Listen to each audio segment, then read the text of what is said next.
Acting as if nothing out of the ordinary had happened, we slipped seamlessly back into our normal routine. Wrapped tightly in her quilt to shield her from my frozen skin, Bella curled into me as best she could, and I sung to her until she fell asleep. My fingers ran gently through her hair while I listened intently for any signs of distress in her dreams. It was the one place she couldn't hide from me, or put on any type of bravado, so I was grateful when I heard nothing but her normal sighs and declarations of love. Charlie left early the next morning, allowing Bella and I a rare morning of uninterrupted togetherness. I watched her eat breakfast, trying to decipher the meaning behind the nervousness in her eyes as she glanced over at me. Surely she had plenty to fear, but I doubted that's what this particular look was about. I wished I was wrong, but something told me Jacob was on her mind, and that our short but enjoyable werewolf embargo was about to end. "I'm going to let Jacob off the hook," she finally said. I put on my very best, sincerest smile, staying out of it, not making her choices for her. "I knew you'd forgive him. Holding grudges is not one of your many talents." Bella looked satisfied by my show of civility, and I watched in polite acceptance as she dialed his number. I listened silently while he babbled out his insane apology, wishing I didn't notice the way it made Bella's face light up. I didn't flinch when he invited her down for a visit.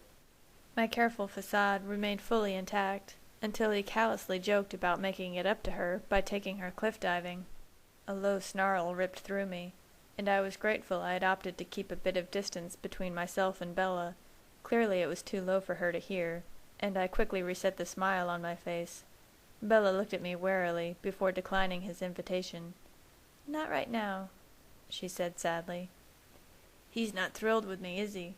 Jacob asked, and I was stunned when I realized he sounded embarrassed.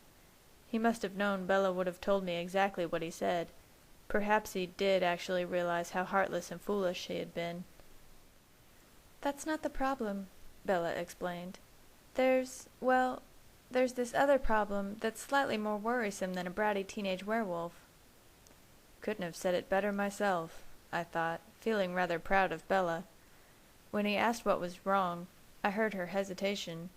She could put on a brave face as much as she wanted, but it was obvious she didn't want to talk about it any more than she had to. In any case, there was something I wanted to ask Jacob. I motioned towards the phone, and Bella scrutinized me, trying to figure out my intention. "Bella?" Jacob asked when she remained quiet. I gestured again, reaching closer to the phone. I didn't understand her refusal. It wasn't like I could reach through the phone and strangle him, as appealing as the prospect was. "Do you mind speaking to Edward?" she finally asked, cautiously. "Okay," he said after deliberating. "This should be interesting." The look on Bella's face as she handed me the phone was more than a little amusing. She was staring at me wide-eyed, silently telling me to mind my manners. Though it was hard to believe, I was actually finding it quite easy to keep my feelings toward Jacob in check. I had started to realize I would always have the upper hand, because I understood something he didn't. Bella was happier when I was nice to him. "Hello, Jacob," I said with a smile. "Hi, bloodsucker. To what do I owe this displeasure?" "Someone was here, not a scent I know," I said, choosing to ignore him rather than play into his game. "Has your pack come across anything new?" "Nope, no vampires in our territory. They all know better," he said pompously, though I could hear a twinge of nervousness in his voice. "You know, just because there's some new parasite running around, that doesn't give you the right to keep Bella away if she really wants to come here. She'd be perfectly safe with us. No one's going to get past us, and you know it." "Here's the crux, Jacob. I won't be letting Bella out of my sight till this is taken care of. It's nothing personal." "You don't own her," he spat. There was a pause, and when he spoke again, his voice was calmer. "Now, don't think I don't get it. You guys are together, and she wants to spend a majority of her time with you. I don't like it, but I'm not going to try to fight her on it. I really messed up once. Anyway, I figure you're going to be out trying to find this mystery vampire, and all I'm saying is, while you're out searching, you should let her be here. The whole pack is on constant vampire watch. We'll keep her safe." "You might be right," I started to agree, but apparently he wasn't listening anymore. "Come to think of it, why aren't you out there right now trying to find him? If it were me, I wouldn't rest until I caught the filthy bloodsucker." He paused, an idea forming in his mind.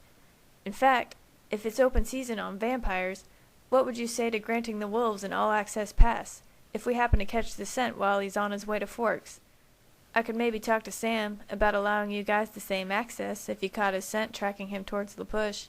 I don't know if he'd go for it, but it seems stupid to risk losing the trail over some boundary lines." "That's an interesting suggestion.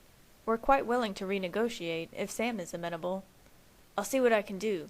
Keeping that thing away from Bella is the most important thing right now. I think even Sam would understand that." "Thank you." It was amazing how fighting for a common good can put everything into perspective.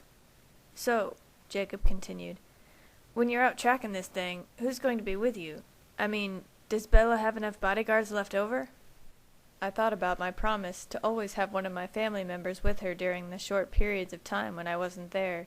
I had also been entertaining the idea of taking slightly longer trekking expeditions, just to check all the surrounding areas, and while I'd considered taking Emmett and Jasper along, I much preferred the idea of going by myself and leaving the rest of them to watch over her.